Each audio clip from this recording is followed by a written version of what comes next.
ಹರಿ ಓಂ ಸಾಯಿರಾಮ್. ಶ್ರೀ ಸಾಯಿ ಸಚ್ಚರಿತೆ ಅಧ್ಯಾಯ 47.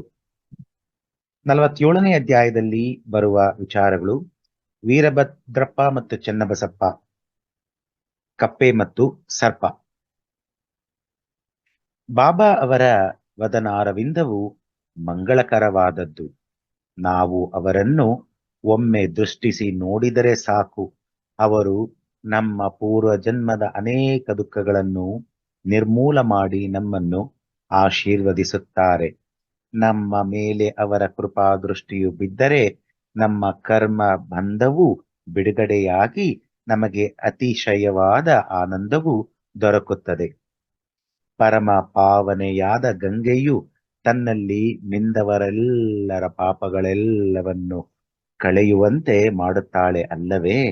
ಆದರೆ ಅವಳು ಸಂತರು ತನ್ನಲ್ಲಿ ಬಂದು ಮಿಂದು ಅವರ ಪಾದಧೂಳಿಯಿಂದ ತನ್ನಲ್ಲಿರುವ ಪಾಪಗಳು ಅಳಿಯಲೆಂದು ಆಶಿಸುತ್ತಾಳೆ. ಶ್ರೀ ಸಾಯಿಯು ಸಂತ ಶ್ರೇಷ್ಠರಲ್ಲಿ ಅನರ್ಘ್ಯ ರತ್ನ. ಈಗ ಅವರೇ ಹೇಳಿರುವ ಈ ಕಥೆಯನ್ನು ಕೇಳಿರಿ. ಕಪ್ಪೆ ಮತ್ತು ಸರ್ಪ. ಒಂದು ದಿನ ಬೆಳಿಗ್ಗೆ ಉಪಹಾರವಾದ ನಂತರ ಅಡ್ಡಾಡುತ್ತಾ ಒಂದು ಸಣ್ಣ ನದಿಯ ದಡಕ್ಕೆ ಬಂದೆನು. ನನಗೆ ಆಯಾಸವಾಗಿತ್ತು. ಅಲ್ಲಿ ಸ್ವಲ್ಪ ವಿಶ್ರಮಿಸಿಕೊಂಡ ನಂತರ ಕೈಕಾಲು ತೊಳೆದು ಸ್ನಾನ ಮಾಡಿ ಕುಳಿತಿದ್ದೆ. ಗಾಳಿ ತಣ್ಣಗೆ ಬೀಸುತ್ತಿತ್ತು. ನಾನು ಚಿಲುಮೆ ಸೇದಲು ಆರಂಭ ಮಾಡಿದೆ. ಆಗ ಒಂದು ಕಪ್ಪೆ ಡರಾವ ಡರಾವ ಎಂದು ಒದರುವ ಶಬ್ದ ಕೇಳಿಬಂತು. ಚಿಲುಮೆ ಸೇದಬೇಕು ಎನ್ನುವುದರೊಳಗೆ ದಾರಿ ಹೋಕನೊಬ್ಬನು ನನ್ನ ಸಮೀಪಕ್ಕೆ ಬಂದನು. ಅವನು ನನಗೆ ನಮಸ್ಕರಿಸಿ ತನ್ನ ಮನೆಗೆ ನನ್ನನ್ನು ಊಟಕ್ಕೆ ಆಮಂತ್ರಿಸಿದನು. ಅವನು ಚಿಲುಮೆ ಹೊತ್ತಿಸಿ ನನಗೆ ಕೊಟ್ಟನು. ಪುನಃ ಕಪ್ಪೆಯ ಶಬ್ದ ಕೇಳಿಸಿತು. ದಾರಿ ಹೋಕನು ಕುತೂಹಲದಿಂದ ಅದು ಏನೆಂದು ಕೇಳಿದನು. ಆಗ ನಾನು, ಒಂದು ಕಪ್ಪೆ ತೊಂದರೆಯಲ್ಲಿ ಇದೆ. ಅದು ತನ್ನ ಹಿಂದಿನ ಜನ್ಮದ ಕರ್ಮ ಫಲವನ್ನು ಅನುಭವಿಸುತ್ತಿದೆ. ನಾವು ಪೂರ್ವ ಜನ್ಮದಲ್ಲಿ ಬಿತ್ತಿದ ಬೀಜದ ಫಲವನ್ನು ಈಗ ಅನುಭವಿಸಬೇಕು. ದುಃಖಿಸುವುದರಿಂದ ಏನು ಪ್ರಯೋಜನವಿಲ್ಲ ಎಂದೆನು. ನಂತರ ದಾರಿ ಹೋಕನು ಅವುಗಳನ್ನು ನೋಡಲು ಹೊರಟನು. ಆಗ ನಾನು, ಒಂದು ಕಪ್ಪೆ ಸರ್ಪದ ಬಾಯಿಗೆ ಸಿಕ್ಕಿ ಒದರುತ್ತಿದೆ. ಅವು ಎರಡು ಹಿಂದಿನ ಜನ್ಮದಲ್ಲಿ ವೈರಿಗಳಾಗಿದ್ದವು. ಈಗ ಅವು ತಮ್ಮ ತಮ್ಮ ಕರ್ಮ ಫಲವನ್ನು ಅನುಭವಿಸುತ್ತಿವೆ ಎಂದೆನು. ಅವನು ಆ ಕಡೆ ಹೋಗಿ ನೋಡಲು ಒಂದು ಕಾಳ ಸರ್ಪವು ಒಂದು ದೊಡ್ಡ ಕಪ್ಪೆಯನ್ನು ಬಾಯಲ್ಲಿ ಹಿಡಿದಿದ್ದನ್ನು ಕಂಡನು. ಅವನು ಹಿಂತಿರುಗಿ ಇನ್ನು 10-12 ನಿಮಿಷಗಳಲ್ಲಿ ಸರ್ಪವು ಕಪ್ಪೆಯನ್ನು ನುಂಗಿಬಿಡುವುದೆಂದು ತಿಳಿಸಿದನು. ಅದಕ್ಕೆ ನಾನು, ಸಾಧ್ಯವಿಲ್ಲ. ಅದರ ಅಪ್ಪನಾದ ನಾನು ಇಲ್ಲಿ ಇರುವಾಗ ಸರ್ಪವು ಅದನ್ನು ನುಂಗಲು ಸಾಧ್ಯವೇ? ಹಾಗಾದರೆ ನಾನು ಇಲ್ಲಿ ಇರುವುದಾದರೂ ಏಕೆ? ಕಪ್ಪೆಯನ್ನು ಹೇಗೆ ರಕ್ಷಿಸುವೆನೆಂದು ನೋಡು ಎಂದನು. ಚಿಲುಮೆ ಸೇದಿದ ನಂತರ ನಾವು ಆ ಸ್ಥಳಕ್ಕೆ ಧಾವಿಸಿದೆವು. ಅವನು, ಸರ್ಪವು ನಮ್ಮ ಮೇಲೆ ಎರಗಿ ಬೀಳುವುದೋ ಎಂಬ ಭಯದಿಂದ ನನ್ನನ್ನು ಮುಂದೆ ಹೋಗದಂತೆ ತಡೆದನು. ಅದನ್ನು ಲೆಕ್ಕಿಸದೆ ನಾನು ಮುಂದೆ ಹೋಗಿ ಆ ಸರ್ಪವನ್ನು ಕುರಿತು, ವೀರಭದ್ರಪ್ಪ, ನಿನ್ನ ಶತ್ರುವಾದ ಬಸಪ್ಪನು ಕಪ್ಪೆಯಾಗಿ ಹುಟ್ಟಿದ ನಂತರವೂ ಪಶ್ಚಾತ್ತಾಪಗೊಂಡಿಲ್ಲವೇ? ನೀನೂ ಸಹ ಸರ್ಪವಾಗಿ ಹುಟ್ಟಿದ ನಂತರವೂ ನಿನ್ನ ದ್ವೇಷವನ್ನು ತ್ಯಜಿಸಲಿಲ್ಲವೇ? ನಾಚಿಕೆಯಿಂದ ನಿನ್ನ ದ್ವೇಷ ಬಿಟ್ಟು ಶಾಂತವಾಗಿರು ಎಂದನು. ಇದನ್ನು ಕೇಳಿದ ನಂತರ ಸರ್ಪವು ಕಪ್ಪೆಯನ್ನು ಬಿಟ್ಟು ನೀರಿನಲ್ಲಿ ಮುಳುಗಿ ಮಾಯವಾಯಿತು. ಕಪ್ಪೆಯು ಪೊದೆಯಲ್ಲಿ ಓಡಿ ಅವಿತುಕೊಂಡಿತು. ದಾರಿ ಹೋಕನಿಗೆ ಆಶ್ಚರ್ಯವಾಯಿತು. ಅವನು, ನಿಮ್ಮ ಮಾತುಗಳನ್ನು ಕೇಳಿದ ನಂತರ ಹೇಗೆ ಸರ್ಪವು ಕಪ್ಪೆಯನ್ನು ಬಿಟ್ಟಿತು?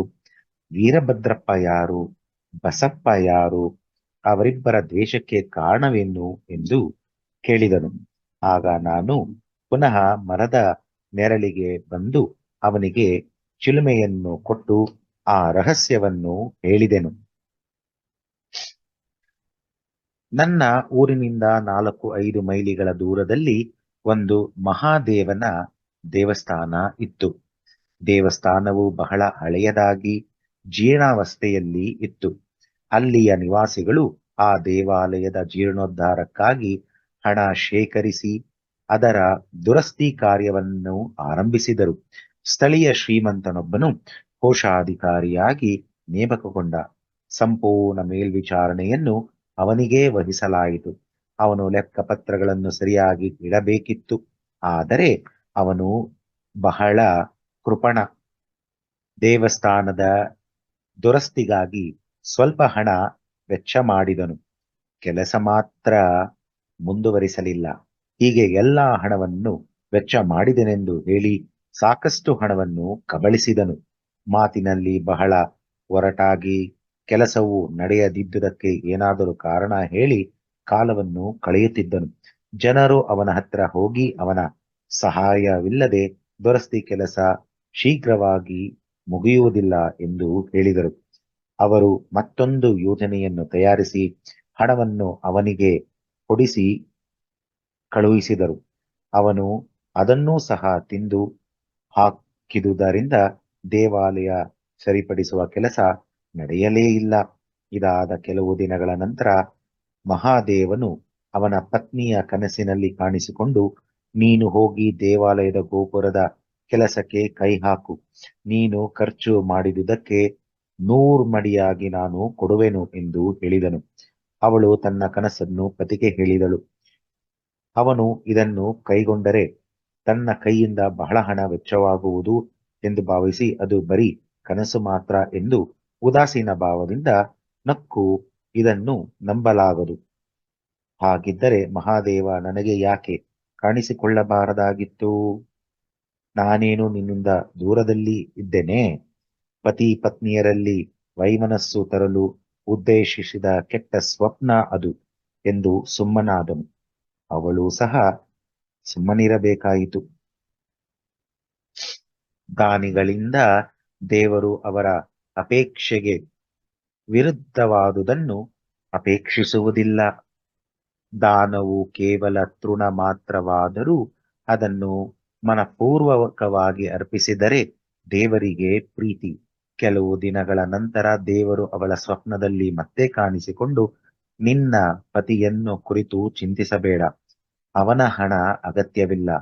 ನಿನಗೆ ಇಷ್ಟವಿದ್ದರೆ ನಿನ್ನ ಸ್ವಂತ ಹಣವನ್ನು ಖರ್ಚು ಮಾಡು ಎಂದು ಹೇಳಿ ಅಂತರ್ಧಾನನಾದನು. ಈ ವಿಚಾರವನ್ನು ಅವಳು ತನ್ನ ಪತಿಯೊಂದಿಗೆ ಸಮಾಲೋಚಿಸಿ ತನ್ನ ತವರು ಮನೆಯವರು ಕೊಟ್ಟ ಆಭರಣಗಳನ್ನು ಜೀರ್ಣೋದ್ಧಾರದ ಕಾರ್ಯ ನಿಮಿತ್ತ ಉಪಯೋಗಿಸಲು ನಿರ್ಧರಿಸಿದಳು. ಆ ಕೃಪಣನು ಈಗ ಪರಮಾತ್ಮನಿಗೆ ಸಹ ಮೋಸ ಮಾಡಬೇಕೆಂದು ಆಭರಣಗಳಿಗೆ ಕಡಿಮೆ ಬೆಲೆ ಕಟ್ಟಿ 1000 ರೂಗಳ ಬದಲಾಗಿ ದೇವರಿಗೋಸ್ಕರ ಒಂದು ಜಮೀನನ್ನು ಕೊಡುವುದಾಗಿ ಹೇಳಿದನು. ಅದಕ್ಕೆ ಪತ್ನಿ ಒಪ್ಪಿದಳು. ಆದರೆ ಆ ಜಮೀನು ಡೊಬಕಿ ಎಂಬ ಹೆಸರಿನ ಮುದುಕಿ ಅವನಿಗೆ 2,000 ರೂಪಾಯಿಗಳಿಗೆ ಒತ್ತೆ ಹಾಕಿದ್ದು ಇತ್ತು. ಅದು ಫಲಿತವಾಗಿರಲಿಲ್ಲ. ಆ ಭೂಮಿಯನ್ನು ಪೂಜಾರಿಯ ವಶಕ್ಕೆ ಕೊಡಲಾಯಿತು. ಕೆಲವು ಕಾಲದ ನಂತರ ಆಶ್ಚರ್ಯಕರವಾದ ಸಂಗತಿ ನಡೆದು ಹೋಯಿತು.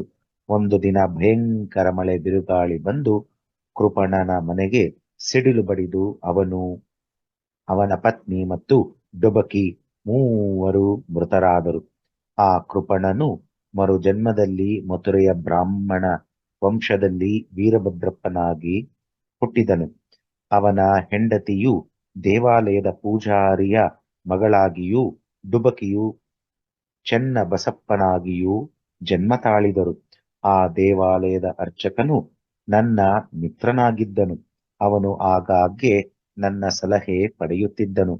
ಅವನ ಪುತ್ರಿಯಾದ ಗೌರಿಯೂ ಸಹ ನನ್ನಲ್ಲಿ ಪ್ರೀತಿ ವಿಶ್ವಾಸ ಮತ್ತು ಗೌರವದಿಂದ ಇದ್ದಳು.